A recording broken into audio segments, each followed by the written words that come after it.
말씀입니다. 오늘 이 시간에도 우리가 한 주간을 보내고 하나님의 부르심에 응답하며 하나님 전에 나왔습니다. 오늘 이 시간에 하나님이 기뻐 받으시는 예배로 하나님 앞에서는 우리 모두가 되시기를 예수님의 이름으로 축원합니다. 여러분, 이 사무엘상 특별히 12장의 이 말씀의 배경이 되는 것이 이제 사무엘상 7장의 말씀인데, 오늘 이 본문의 말씀을 통해서 그리고 사무엘상 7장의 말씀과 함께 나누면서 하나님이 우리에게 말씀하시는 세미한 음성을 듣는 오늘 이 시간이 되었으면 좋겠습니다. 언약궤는요, 우리가 너무나도 잘 알고 있는 것처럼 하나님의 임재를 상징하고 있는 것이죠. 그런데 이 언약궤가 블레셋에게 빼앗긴 일이 있었습니다. 물론 이스라엘 백성이 항상 블레셋의 공격을 받았습니다. 블레셋과의 전쟁 중에 무려 4,000명이나 전사했던 비극적인 전쟁이 있었어요. 그렇게 패배한 이후에 장로들은요, 실로에 있던 언약궤를 가져와서 다음 전투의 최전방에 세웠습니다. 장로들은 기억하고 있는 거예요. 여리고성을 정복했던 일들과 요단강이 갈라졌던 일들, 그 가운데 항상 언약궤가 이스라엘 백성 행진에 가장 선두에 서서 이스라엘 백성들을 이끌었을 때에 여리고 성을 정복하게 되고 요단강이 갈라지게 되었던 놀라운 일들을 경험하였던 일들을 잊지 않고 있었던 것이죠. 그래서 이 장로들이 실로에 있던 언약궤를 가지고 와서 다음 전쟁을 준비하고 다음 전쟁 때 언약궤를 가장 선두에 세워서 전쟁을 치루었단 말이에요. 어떻게 되었을까요? 대승리를 거두었을까요? 아닙니다.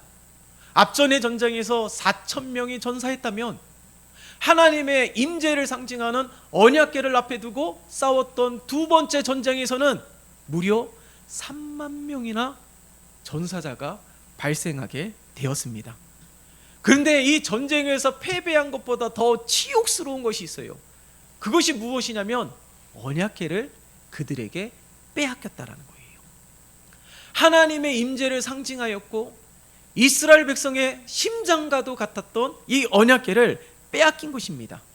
아니, 하나님의 임재를 상징하는 언약궤를 가지고 전쟁에 나갔는데 패배하였으니 얼마나 충격적이겠어요. 그런데 그 언약궤를 빼앗겼으니 충격과 더불어 치욕적인 역사로 남아 있을 것입니다. 그런데 말입니다, 왜 이 언약궤를 앞서 세웠음에도 불구하고 전쟁에 패배한 이유가 무엇이었을까요? 여리고성 정복할 때는 왜 승리하였고 요단강은 왜 갈라졌으며 그때와 지금과 무엇이 다를까요? 하나님의 언약궤를 앞에 두고 나아갔음에도 불구하고 왜 전쟁은 패배하였으며 치욕적인 역사에 남을 만한 전쟁의 패배가 되었을까요? 그것은요, 이스라엘 백성들이 하나님을 섬기는 그런 마음으로, 하나님을 경외하는 마음으로 언약궤를 앞에 두고 나아간 것이 아니에요. 지금 이스라엘 백성들은 위기입니다. 그런 상황에서 마치 부족처럼 이용 수단 대상으로 여겼기 때문에 하나님을 사랑하지 않으면서도, 하나님을 경외하는 마음이 없으면서도, 뒤로는 우상을 섬기고 있으면서도 단지 이 위기를 모면하기 위해서 언약궤를 수단적으로 사용했다라는 거예요. 그 결과 처참하게 무너지는 이스라엘 백성들을 성경은 명확하게 기록하고 있습니다. 출애굽기에서 출애굽기 민수기에 보면은 이 십계명에 대해서 우리에게 말씀하고 있는데, 여호와의 이름을 망령되이 일컫지 말라라고 말씀하고 있어요. 거룩의 능력을 상실한 사울이 어떻게 되었습니까? 하나님 앞에 버림을 받게 되었습니다. 거룩의 능력을 상실한 이스라엘 백성들에게 하나님의 능력, 하나님의 역사, 하나님의 지키심은 더 이상 그들에게 은혜가 아닌 것이에요. 우리는 여기서 다시는 잊으면 안 됩니다. 거룩의 능력을 잃어버리면 모든 것을 잃는다라고 생각을 하셔야 되는 거예요. 우리가 말씀을 통해서도 함께 나누지 않았어요? 거룩의 능력을 잃어버리면 기도도 막히게 되고요, 기도의 응답도 없습니다. 기도의 능력까지 잃어버리게 된다라는 거예요. 이스라엘 전쟁은 백성들의 능력으로 치르는 전쟁이 아닙니다. 무기, 군사의 수, 그것이 아니에요. 이스라엘 역사 가운데 전쟁은요, 전적인 하나님의 은혜요, 하나님의 역사인 줄 믿습니다. 하나님이 함께 하시느냐 함께 하시지 않느냐에 따라서 전쟁의 승패가 나뉘게 된다라는 거예요. 거룩함 없이 나간 전쟁, 그 전쟁의 결과는 뻔한 것이죠. 하나님이 함께 하시지 않는 전쟁, 그 전쟁의 결과는 너무나도 뻔한 것입니다. 아무리 힘쓰고 애쓴다 할지라도 백전백패가 될 것이에요. 이스라엘 백성들에게는 치욕적인 역사로 남아있을지 모르지만은 블레셋의 입장에서는요, 오래도록 입에서 입으로 전해지는 전쟁 무용담이 될 것이에요. 왜요? 언약궤를 앞세워 여리고성이 정복당했습니다. 언약궤를 앞세워서 요단강이 갈라졌어요. 이 언약궤를 앞세운 전쟁에서 블레셋은 보란듯이 대승을 거두게 되었기 때문에 저들의 기세는 하늘을 찌르고도 남았을 것입니다. 여러분, 여기에서 우리는 너무나도 중요한 사실을 발견할 수가 있어요. 이 사실을 통해서 우리는 영적으로 무장해야 함을 발견할 수 있는 것이죠. 겉으로는 아무리 단단한 갑옷을 입었다 할지라도, 손에는 칼과 창을 들었다 할지라도 우리의 마음으로, 우리의 영으로 영적으로 무장되어 있지 않는다라면 아무런 소용이 없다라는 거예요. 우리의 삶의 믿음의 갑옷, 신앙의 갑옷을 입지 않는다라면 아무런 소용이 없습니다. 육체적, 정신적, 마음으로 우리가 단단히 무장해야 함을 오늘 말씀을 통하여 우리는 발견해야 되는 거예요. 아무리 우리가 독한 마음을 먹는다고 해서, 아무리 강한 의지를 가지고 있다고 해서 영적으로 무장되어 있지 않는다라면 아무런 소용이 없는 것입니다. 여러분, 언약궤를 앞세울 뿐만 아니라 이스라엘 백성들에게는 엘리 제사장과 그의 두 아들도 있었어요. 그러함에도 불구하고 그 전쟁에서 패배하고 이 엘리 제사장과 두 아들까지도 죽게 되었어요. 엘리 제사장의 두 아들이 망나니 짓은 우리가 너무나도 잘 알고 있습니다. 이 영적 지도자라고 하는 사람이 영적으로 무너지고 거룩을 잃어버리게 되니까 백성들은 어떤 상황에 머물러 있을까요? 백성들의 삶은 뻔할 것입니다. 그 결과 전쟁의 패배로 나타나게 된 것이에요. 그런데요, 놀라운 것은요, 하나님의 임재를 상징하는 이 언약궤, 이 언약궤는 하나님 자신이 스스로 지키셨다라는 거예요. 언약궤를 빼앗은 블레셋은요, 이 전쟁의 승리의 전리품으로 여기면서 자신들이 섬기고 있는 다곤의 신전에 전리품으로 언약궤를 딱 두었단 말이죠. 그런데 어떤 일들이 일어났냐면, 이 애굽의 10가지 재앙으로 그 애굽 온 땅에 하나님의 존재를 나타냈듯이 이 언약궤가 다곤 신전에 놓인 그 순간부터 블레셋 온 땅에는 온갖 질병과 재난과 고난이 끊이지 않았다라는 겁니다. 그래서 이 블레셋 사람이 어떻게 했을까요? 이 언약궤가 있는 동안에 고난도 끊이지 않고 재해도 끊이지 아니하고 수많은 어려움들이 있자 이 언약궤를 마치 이스라엘 땅 국경 지역에 버렸습니다. 그곳이 베세메스예요. 예? 이스라엘 백성들은요, 얼마나 좋았겠습니까? 얼마나 기뻤겠습니까? 빼앗겼던 언약궤가 다시금 그 땅으로 돌아왔을 때에 이스라엘 백성들은요, 놀랍도록 기뻐하였고 정말 축제의 장이었습니다. 그런데요, 이때 당시에 블레셋은요, 세계 모든 나라의 최고로 일컬어지던 나라예요. 그러니까 세상의 최고의 힘과 권력을 가지고 있었던 블레셋인데도 불구하고 하나님의 이 언약궤를 감당하지 못했다라는 사실을 우리가 주목해야 되는 것입니다. 하나님의 말씀에 불순종한 백성들이야 하나님께서 때로는 채찍을 드시기도 하시고 징계를 하시어서 그들이 다시금 돌아오게 하시지만은, 세상에 하나님의 궤를 함부로 여기게 된다라면은 반드시 대가를 치르게 되어 있는 거예요. 여하튼 하나님의 언약궤가 다시금 돌아왔습니다. 그러나 이스라엘 백성들의 힘으로 하나님의 언약궤를 되찾은 것이 아니라 하나님께서 스스로 하나님께서 자신의 능력으로 언약궤를 지켰다라는 사실입니다. 그런데요, 이스라엘 백성들이 이 언약궤가 돌아오자 너무 기쁜 나머지, 너무 신기한 나머지 이 언약궤를 들여다보며 구경했다라는 거예요. 그토록 기다렸기 때문에라고 생각을 할 수도 있지만은 민수기를 통해서 우리들에게 말씀하고 있는 사실이 무엇이냐면 하나님은 잠시라도 성소를 보지 못하게 하셨어요. 성소를 잠시라도 보게 되면 반드시 죽게 될 것이다라고 경고하셨습니다. 그런데 이스라엘 백성들은 너무 오랫동안 하나님을 떠났어요. 이스라엘 백성들은 너무 오랫동안 하나님의 말씀을 배우지 않았습니다. 그러니 알턱이 없지요. 그저 언약궤가 하나님의 임재를 상징하는 것, 이스라엘 백성들에게 너무나도 중요한 것이라는 걸 안 나머지 그 이상은 몰랐던 거예요. 너무 신기하고 너무 기뻐서 이 언약궤 안을 들여보고 나자 그 즉시 이 언약궤를 들여다본 70명이 그 자리에서 죽게 되었다라는 거예요. 언약궤가 돌아왔을 때 이스라엘 백성들은 축제였습니다. 춤을 췄어요. 마치 다윗이 춤을 췄던 것처럼. 그런데 그 즉시 70명이 그 자리에서 죽게 되자 축제장이 한순간에 장례식장으로 변하게 되었다는 겁니다. 여러분, 하나님의 사람들이 이 믿음이 병들고 믿음을 잃어버리면 우상을 섬기는 이방 나라 세상 사람들처럼 하나님을 함부로 여기게 된다는 거예요. 하나님을 소홀하게 여기게 된다는 거예요. 하나님이 작아 보이고 반대로 세상은 커 보이고 하나님은 보잘것없어 보이고 세상에는 소망이 있는 것처럼 보이는 것, 이게 바로 나의 믿음이 병들었다라는 증거입니다. 전도자가 말하잖아요. 헛되고 헛되며 헛되니. 얼마나 세상의 모든 것을 가지고 있다 할지라도 헛된 것만 가득함을 전도자는 우리들에게 아주 분명하게 증거하고 있다라는 것입니다.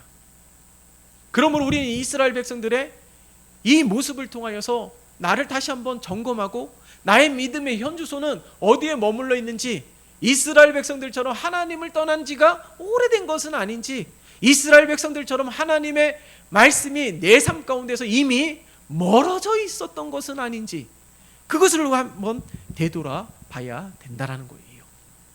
그런데 이 하나님의 언약궤가 이스라엘 백성으로 땅에 돌아온 이후에 베스메스에 버려진 다음에 기랏 여야림에 머물게 되었어요. 기랏 여야림의 아비나답의 집에 이 언약궤가 놓여지게 되었습니다. 그로부터 예루살렘으로 돌아가기까지 70년 동안 그곳에 머물러 있었다라는 거예요. 그런데 신기하게도 이 블레셋 다곤 신전의 언약궤가 있었을 때는 그 땅에 무엇이 끊이지 않았다고요? 재난이 끊이지 않았어요. 고난이 끊이지 않았어요. 근데 이스라엘 백성들의 땅 기랏 여야림 아비나답 집에 이 언약궤가 머물러 있는 동안에는요, 어떠한 일들이 일어났냐면 이스라엘 백성들의 무너진 믿음이 회복이 되고 부흥의 불꽃이 타오르기 시작했다는 거예요. 오늘 말씀은 아니지만은 여러분 한번 찾아볼까요? 사무엘상 7장 3절 스크린에도 나와 있는데 7장 3절의 말씀을 같이 읽어보겠습니다. 시작. 사무엘이 이스라엘 온 족속에게 말하여 이르되 만일 너희가 전심으로 여호와께 돌아오려거든 이방 신들과 아스다롯을 너희 중에서 제거하고 너희 마음을 여호와께로 향하여 그만을 섬기라. 그리하면 너희를 블레셋 사람의 손에서 건져내시리라. 아멘. 이 언약궤가 돌아온 이후에 사무엘이 백성들에게 선포한 거예요. 우상을 버리고 여호와께로 돌아오면 블레셋 사람의 손에서 건져 주실 것이다라는 거예요. 이스라엘 백성들은 이 사무엘의 외침을 듣고요, 저들이 돌이켜 회개하며 하나님 앞에 부르짖었습니다. 그런데요, 이 블레셋에서는 이스라엘 백성들이 이 미스바 광장에 모였다라는 첩보를 들었어요. 저들이 군사적으로 모였는지 정치적으로 모였는지 알 길이 없지요. 그러나 이 첩보를 들은 이상 저들이 이스라엘 백성들이 침공할 것을 대비하여서 먼저 선제 공격을 했다라는 거예요. 블레셋이 미스바 광장에 이스라엘 백성들이 모여있던 첩보를 듣고 선제 공격을 하기 위하여 침공합니다. 이스라엘 백성들은 지금 놀래서 사무엘에게 요청하고 있는 거예요. 사무엘 선지자에게 우리를 위하여 하나님께 기도를 쉬지 말라라고 이야기합니다. 우리를 위하여 기도하여 블레셋 사람의 손에서 우리를 구원하게 해달라고 기도하라는 거예요. 사무엘은요, 이 백성들의 요청을 듣고요, 하나님 앞에 백성들을 위하여 부르짖습니다. 이 사무엘의 부르짖음에 하나님께서 응답하시고요, 놀랍게도 블레셋 진영에 큰 우레를 내리셔서 이스라엘이 대승을 거두게 하셨다라는 겁니다. 그때 세워진 기념비가 에벤 에셀이에요. 지금까지 우리를 도우셨다라고 고백하는 에벤 에셀. 예? 여러분 보세요. 하나님의 언약궤를 앞세워서 전쟁을 치루었을 때는 비극적인 참패를 당하였는데, 그런데 지금은요, 이 블레셋이 먼저 침공을 하여서 이스라엘 백성들이 혼비백산하면서 두려워하고 있을 때에 하나님께서는 대승을 허락해 주셨다는 거예요. 어떤 순간이죠? 이스라엘 백성들이 깨닫고 회개하며 하나님 앞에 나아갔더니 블레셋 전쟁에서 이기게 하셨다는 겁니다. 블레셋은요, 한 번의 패배로 포기하지 않았어요. 여러분, 이 사무엘상 7장의 말씀을 가만히 읽어보세요. 저들은요, 끊임없이 침공하였습니다. 이스라엘을 정복하기 위하여 끊임없이 침공하였어요. 그럴 때마다 이스라엘 백성들은 마음은 어땠을까요? 혼비백산하였던 이스라엘 백성들은요, 이 전쟁이 끊이지 아니하자 저들의 마음이 너무 간절해졌어요. 어떻게 해요? 하나님 앞에 기도를 하였더니 하나님께서 승리해 준 놀라운 일들을 통하여 하나님을 더욱더 찾게 되었고, 하나님 앞에 바로 서기 위하여 몸부림치게 되었고, 하나님 앞에 더욱더 가까이 나아가기 위하여 힘썼다라는 것입니다. 블레셋은 포기하지 아니하고 끊임없이 공격했는데 이스라엘 백성들은 더욱더 낮아짐으로 하나님 앞에 서기 위하여 힘썼더라는 사실을 기억해야 되는 거예요. 여러분, 위기는 곧 기회입니다. 놀랍게도 엘리 제사장과 두 아들이 죽게 되었을 때 하나님께서는 이 위기를 통하여서 사무엘 선지자를 세워주셨어요. 놀랍게도 이 위기를 통하여서 이스라엘 백성들은 다시금 처음 마음을 회복하기 위한 몸부림치게 되는 놀라운 계기가 되었다라는 사실을 우리가 말씀을 통하여 발견할 수 있는 것이에요. 함께 읽었던 7장 3절의 말씀을 가만히 보세요. 이 7장 3절의 말씀을 보면 이렇게 기록이 되어 있지 않습니까? 사무엘이 이스라엘 온 족속에게 말하여 이르되 만일 너희가 전심으로 여호와께 돌아오려거든, 너희가 전심으로 여호와께 돌아오려거든. 여기서 전심이라는 말이요, 너희 마음의 뿌리까지라는 뜻을 가지고 있는 거예요. 다시 말해서 전심으로 여호와께 돌아오라고 말씀하면서 선포하면서 사무엘은 어떻게 이야기합니까? 돌아오려거든. 말씀을 계속 보세요. 7장 3절. 이방신들과 아스다롯을 너희 중에서 제거하라고 분명하게 증거하고 있습니다. 전심으로 돌아오는 것, 너희 마음의 뿌리까지 다해서 돌아오라고 말하고 있는 것은 내 마음에 남아있는 모든 우상을 끄집어내어서 버려야 된다는 거예요. 예? 여러분, 회개의 전제 조건은요, 내 마음의 우상을 제거하는 것입니다. 진정한 회개와 거룩한 개혁은요, 내 마음에 아직까지도 남아있는 우상을 제거하는 거예요. 우상이라는 것이 무엇이에요? 하나님과 나 사이를 가로막는 벽이에요. 우상이라는 것이 무엇입니까? 계산하는 겁니다. 하나님 앞에 나아가는데 머뭇머뭇거리는 거예요. 하나님을 우선순위로 여기지 않는 것이에요. 그 모든 것이 내 마음에 아직 남아있는 우상입니다. 세상의 문화는요, 두 기둥으로 되어 있다라고 말해도 틀리지 않습니다. 하나의 기둥은 물질 만능, 또 하나의 기둥은 음란 문화. 그러니까 세상의 모든 문제는요, 이 두 기둥, 이 두 가지가 아주 교묘하게 엮여 있다라는 거예요. 그러니까 모든 문제들을 막 이렇게 헤쳐보면은 꼭 이 두 가지 문제에서 자유할 수 없다라는 사실을 알 수가 있는 것이죠. 이 말은요, 씁쓸하지만 우리의 삶에 너무나도 깊숙이 뿌리 내려 있다라는 거예요. 씁쓸하지만 교회에서도 우리의 삶 가운데서도 여전히 깊숙이 남아 있다라는 거예요. 사무엘은 백성들에게 선포하고 있어요. 전심으로 내 마음의 우상들을 끄집어내어서 버려야 된다라는 거예요. 뿌리까지 뽑아서 버려야 됨을 증거하고 있습니다. 그렇더라면 내 마음에 이 우상 뿌리까지 뽑으려면요 단순하게 생각해서는 안 돼요. 각오가 있어야 되죠. 결단이 있어야 되죠. 특별한 각오와 결심이 없으면 되어지지 않습니다. 뭐 지금도 나쁘지 않은데요 라고 말을 할 수도 있어요. 그 또한 우상입니다. 스스로 만족하는 것도 우상이에요. 나를 만족시키기 위해서 신앙생활을 하는 게 아닙니다. 하나님을 기쁘시게 하기 위하여 신앙생활을 하는 것이죠. 하나님을 영화롭게 하기 위하여 신앙생활을 하는 것입니다. 이것이 우리의 인생의 목적이 되어야 되는 것입니다. 이스라엘 백성들은요 단 한순간에 바뀌지 않았습니다. 그러함에도 불구하고 사무엘상 7장의 말씀들을 가만히 살펴보면은 이스라엘 백성들이 바뀌기 시작했어요. 언제 바뀌었을까? 블레셋의 침공이 끊이지 않으므로 너무 힘들었기 때문에 이스라엘 백성들은 하나님을 찾게 되었다는 겁니다. 그런데요 이스라엘 백성들이 하나님을 안 믿은 것이 아닙니다. 하나님을 알고 있었어요. 이스라엘의 역사 가운데 하나님을 떠나서는 표현할 수가 없습니다. 그렇기 때문에 하나님을 압니다. 그러함에도 불구하고 이스라엘 백성들은 뒤로 우상을 섬겼다라는 거예요. 우리가 주일을 성수하지 않는 것이 아니지 않습니까? 날마다 주일을 성수하지 않습니까? 그러함에도 불구하고 세상과 섞여서 적당히 혼합신앙으로 살아가고 있다는 거예요.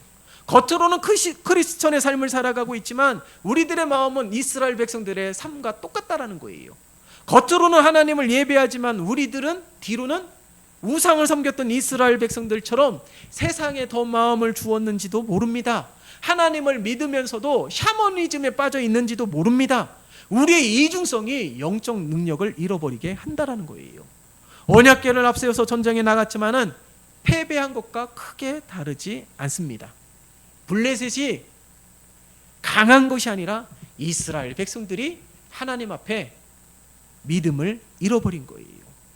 악한 영들이 강한 것이 아니라 우리가 약한 것입니다. 마귀의 세력은요 에덴 동산에서 뱀이 아담과 하와를 유혹했을 때부터 이 악한 영의 세력은요 조금도 약해지지 않았어요. 늘 똑같습니다. 하나님의 능력은 어떨까요? 이미 태초부터 시작된 하나님의 놀라운 역사는 끊임없이, 하나님의 권세와 능력은 끊임없이 오늘날까지 이루고 있습니다. 변한 건 누구일까요? 바로 우리예요. 변한 건 누구일까요? 바로 나입니다. 여러분 계속해서 이러면 안 돼요. 우리 결단해야 됩니다. 특별한 각오가 있어야 되는 겁니다. 그리고 하나님 앞에 서기 위하여 우린 힘써야 됩니다. 무뎌진 칼로는요 무 하나도 썰기가 힘듭니다. 영적 능력을 잃어버린 채로는 겉으로 크리스천의 흉내만 내서는 절대로 안 됩니다. 여러분 힘들더라도 믿음으로 나아가야 돼요. 늦더라도 더디더라도 믿음으로 한 발짝 내딛어야 돼요. 이스라엘의 승리와 패배의 소식과 같이 살고 죽는 문제로 여겨야 되는 것이에요. 이스라엘의 회복은요 백성들이 더 이상 견딜 수 없는 상황에서부터 시작되었다는 사실을 잊지 마세요. 우리의 삶 가운데 왜 어려움이 끊이지 않습니까? 내가 지금 더 회복되어야 된다는 거예요. 왜 어려움이 끊이지 않을까요? 그것은 내가 더욱더 하나님을 붙잡아야 된다는 겁니다. 그런 간절함이 있어야 된다는 거예요. 바로 거기서부터 부흥은 시작되고 바로 거기서부터 회복의 역사가 시작되는 줄 믿습니다. 여러분 오늘 이 시간 우리는 예배 드리는 시간도 간절함으로 하나님 앞에 서시기를 바랍니다. 미스바에 모인 백성들이 부흥의 불꽃에 불을 지핀 자가 사무엘입니다. 이스라엘의 중보자가 되어서 하나님 앞에 부르짖었던 사람이 사무엘이에요. 다시 말해서 사무엘과 같은 기도하는 사람이 있어서 이스라엘 백성들에게 또 한 번의 기회가 주어진 거예요. 여러분 기도하는 사람이, 예배하는 사람이 가장 간절하게 하나님 앞에 서야 될 줄 믿습니다. 우리 주님은요, 온 인류의 중보자가 되시기 위하여 십자가를 지셨어요. 우리 주님은 우리의 중보자가 되시기 위하여 하나님 앞에 간구하였습니다. 여러분, 저와 여러분들은요, 우리 모두는요, 영적 리더들이에요. 더 구체적으로는 가정의 영적 리더들입니다. 직장의 영적 리더들이에요. 우리 주님이 우리를 부르시고 세상으로 다시금 보낸 까닭은 우리가 영적 리더이기 때문인 줄 믿습니다. 그래서 오늘 말씀은 아니지만 6절의 말씀을 보세요. 7장 6절. 7장 6절의 말씀 같이 읽겠습니다.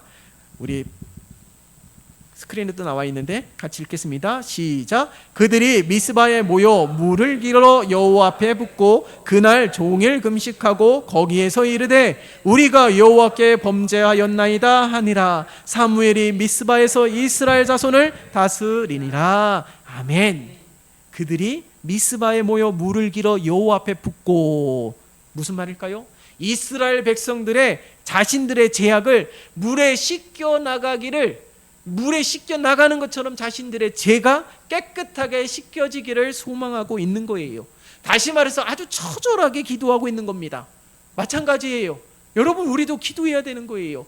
예수님의 보혈의 피가, 하나님의 더함이 없는 은혜가 우리에게 덧입혀져 우리의 모든 죄를 맑게 씻겨주시고 흰눈처럼 녹아지게 하는 놀라운 은혜를 허락해 주옵소서.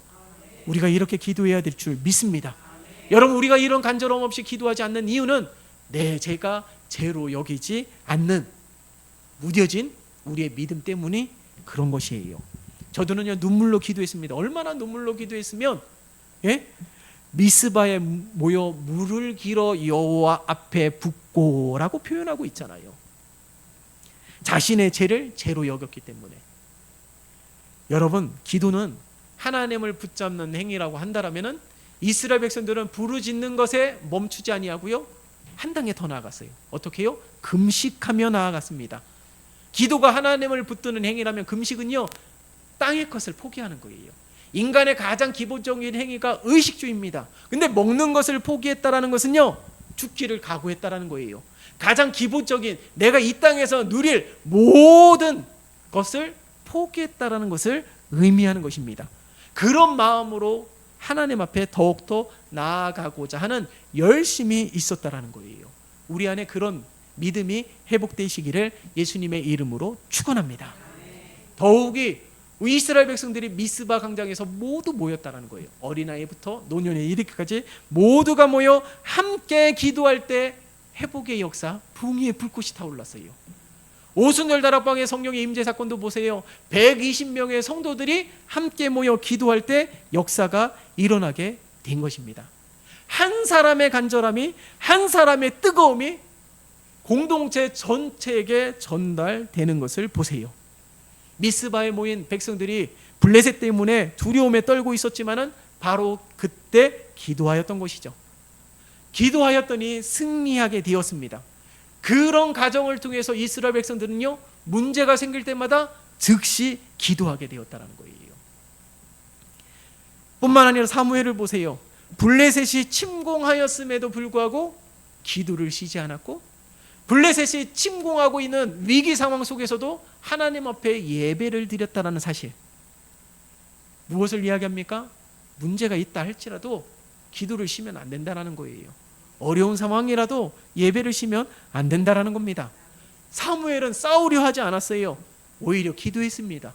사무엘은 전략을 세우려 하지 않았습니다. 오히려 하나님 앞에 예배를 드렸습니다. 그 순간 블레셋 진영에 큰 은혜가 내리게 되었다는 거예요. 영적 전쟁의 승리의 비결, 그것은 기도와 예배인 줄 믿습니다. 기도하면 악한 영들이 흔들리게 되고요, 기도하면 이 악한 영들의 권세가 무너지기 시작합니다. 예배하면 하나님의 은혜를 덧입혀 주시고, 예배하면 하나님이 믿음의 방패가 되어 주시고, 예배하면 하나님께서 지키시고 보호해 주시는 줄 믿습니다. 이런 은혜를 입은 이스라엘 백성들, 블레셋의 발자국만 들어도 벌벌 떨었던 이스라엘 백성들이 어떻게 변화되었을까요? 7장 11절과 12절의 말씀을 보세요. 7장 11절과 12절의 말씀 같이 볼까요? 시작. 이스라엘 사람들이 미스바에서 나가서 블레셋 사람들을 추격하여 벳갈 아래에 이르기까지 쳤더라. 사무엘이 돌을 찌하여 미스바와 센 사이에 세워 이르되 여호와께서 여기까지 우리를 도우셨다 하고 그 이름을 에베네셀이라 하니라. 아멘. 이스라엘 백성들 어떻게 바뀌었어요? 완전히 바뀌었습니다.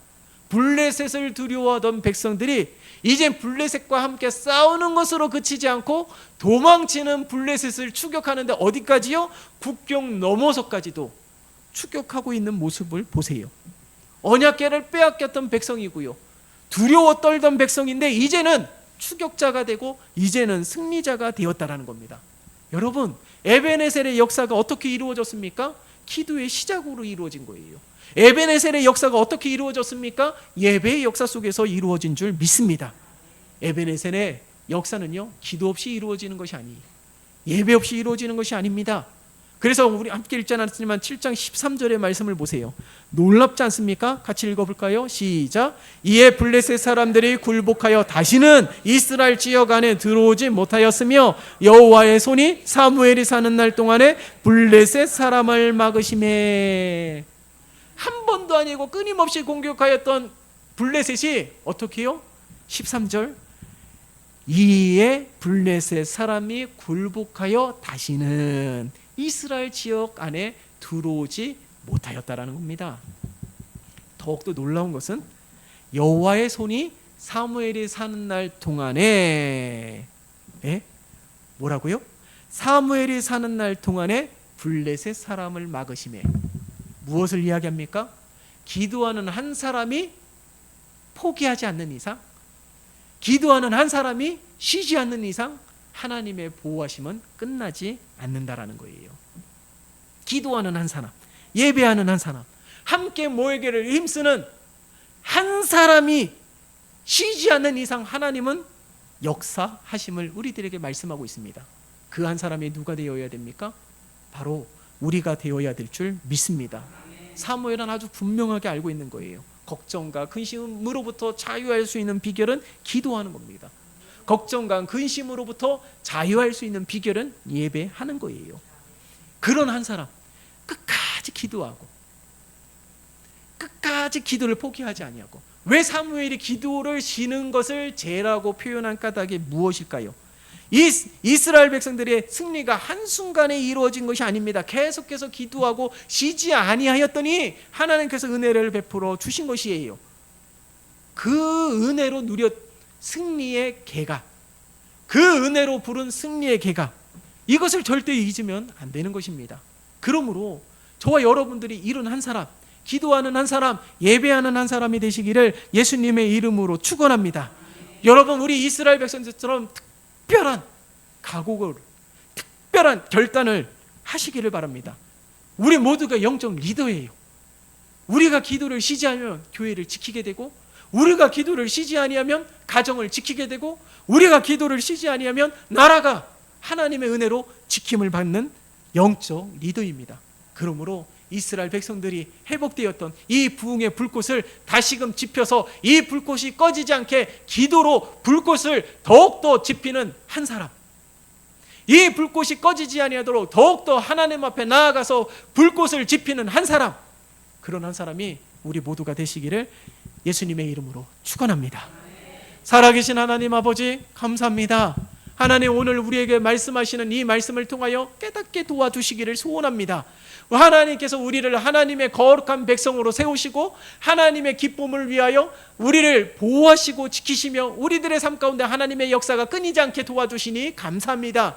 이를 위하여 사무엘처럼 기도를 쉬지 아니하며, 이를 위하여 사무엘처럼 하나님 앞에 예배를 쉬지 아니하며 날마다 하나님 앞에 나아가는 우리 모두가 되게 도와주시옵소서. 영적 리더이기에 막중한 사명감을 가지고 책임감을 가지고 가정과 교회와 나라를 위하여 날마다 기도하는 자리에 세워지는 은혜를 허락하여 주시옵소서.